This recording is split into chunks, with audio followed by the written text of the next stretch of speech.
One of the most notorious unsolved mysteries in Vernon County is taking center stage once again after nearly 3 decades of unanswered questions. It's a story we've been telling you about through our special series, Catching Her Killer, Justice for Jane Doe. News 8's Pauline Lee joins us live in the studio with how investigators are hoping today's technology and the public's help could close the case. It's a case the Vernon County Sheriff's Department never thought would have stayed unsolved for this long. They say even after 30 years, taking a second look at the evidence with today's technology and a little help from the community just might do the trick. Jane Doe's investigation has been a long time coming for retired Vernon County Deputy Sheriff Jim Hansen. But to lay this out to the public and the media, it is a bit of a sigh of relief to say, okay, we got it to that point. Now, public, help us out. Hansen was the patrol deputy who answered the call nearly 30 years ago.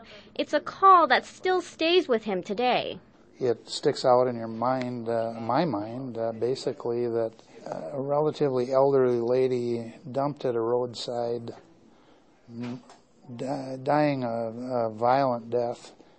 It just doesn't seem right that she isn't identified and returned to where she belongs.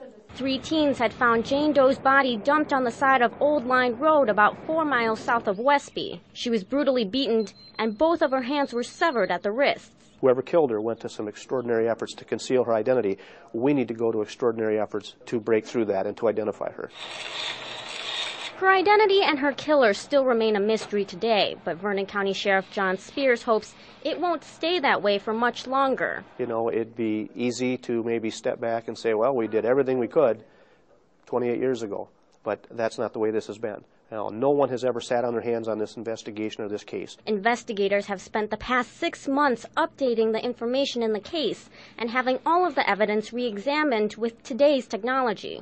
They're hoping today's DNA sciences will bring about new clues to a case that's nearly 3 decades old. Advancements in the technology with media and with the forensic science, that's huge for us. That gives us another advantage that they didn't have 28 years ago. But investigators say the answer just can't come from the sciences. The public needs to do their part too. Jane Doe is a very distinct-looking individual. She was an older adult. Somebody knows her. Somebody is going to look at that picture if they take the time and say, that looks like our neighbor, or she frequented our store, whatever. Somebody's going to know who she is, and we're going to know it too. And investigators are hoping to get the results back from the DNA testing and evidence re-examination within about the next 60 days. And tomorrow will actually be her 28th anniversary of when Jane Doe was found.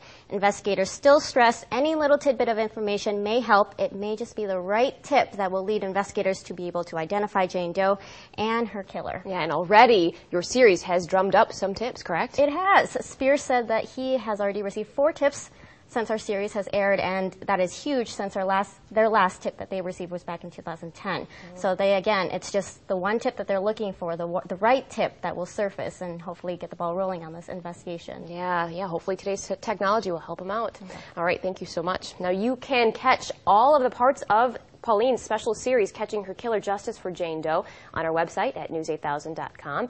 If you have any tips or information on the case, you can call the Vernon County Sheriff's Department at 608-637-2123. Thank you.